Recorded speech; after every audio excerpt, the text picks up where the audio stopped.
During my childhood, my family was like a drop of water in a vast river, never remaining in one location for long.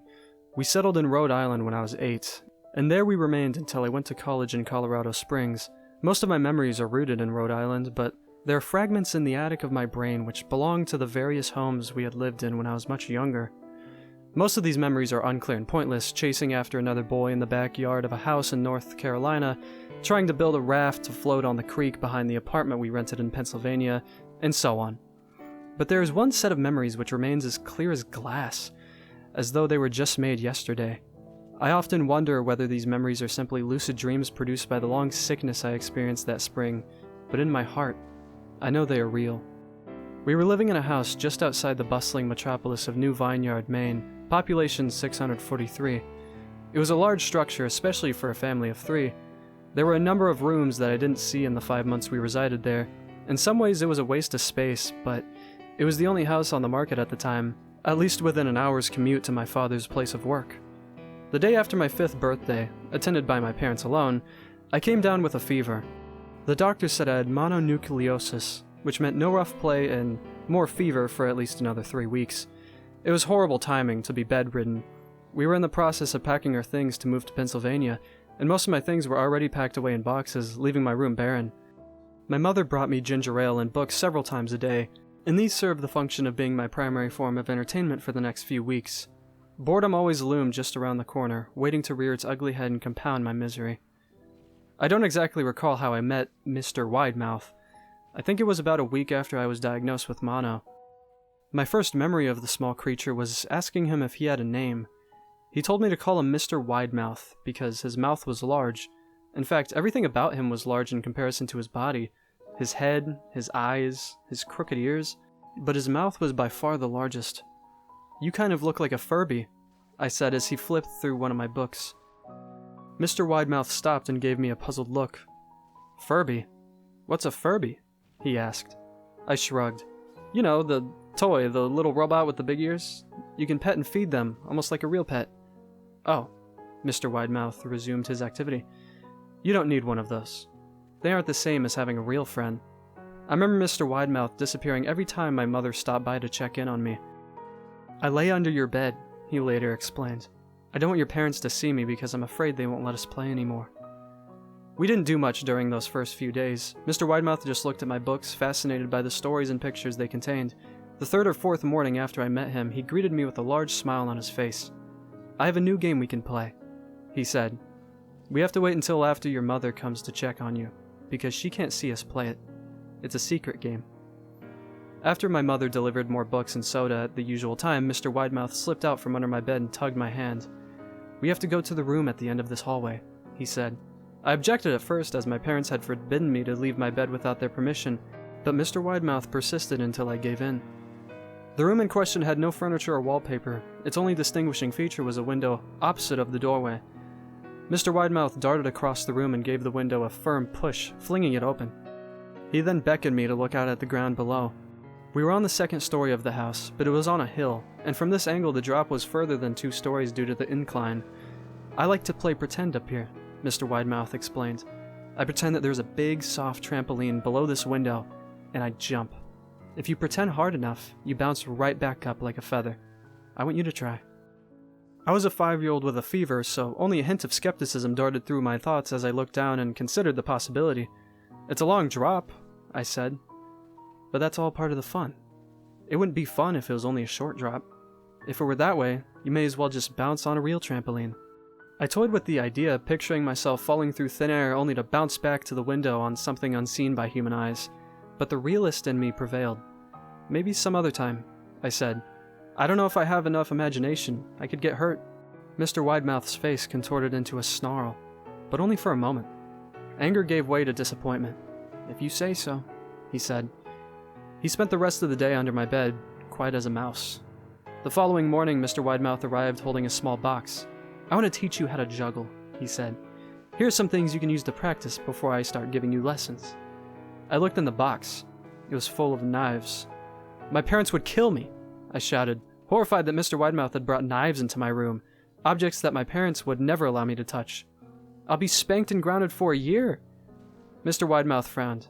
It's fun to juggle with these. I want you to try it." I pushed the box away. "I can't. I'll get in trouble. Knives aren't safe to just throw in the air." Mr. Widemouth's frown deepened into a scowl. He took the box of knives and slid under my bed, remaining there for the rest of the day. I began to wonder how often he was under me. I started having trouble sleeping after that. Mr. Widemouth often woke me up at night, saying he put a real trampoline under the window, a big one that I couldn't see in the dark.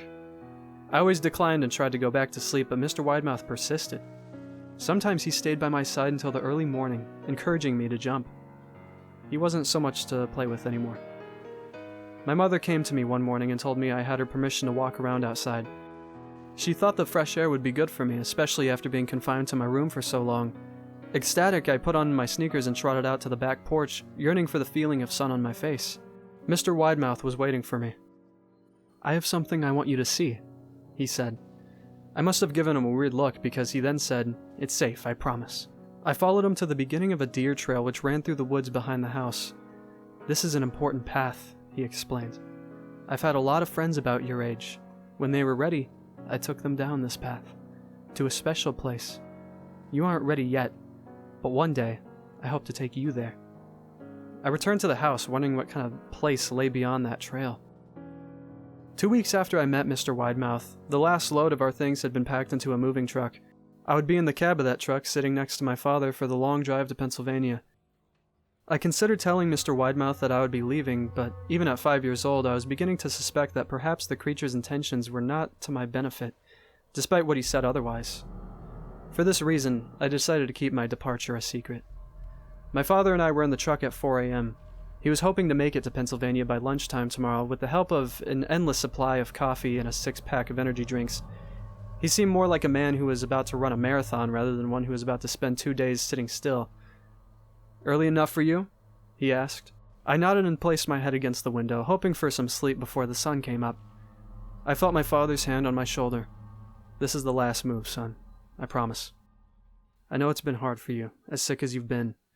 Once Daddy gets promoted, we can settle down and you can make friends." I opened my eyes as we backed out of the driveway. I saw Mr. Widemouth's silhouette in my bedroom window. He stood motionless until the truck was about to turn onto the main road. He gave me a pitiful little wave goodbye, steak knife in hand. I didn't wave back. Years later, I returned to New Vineyard. The piece of land our house stood upon was empty except for the foundation, as the house burned down a few years after my family left. Out of curiosity, I followed the deer trail that Mr. Widemouth had shown me.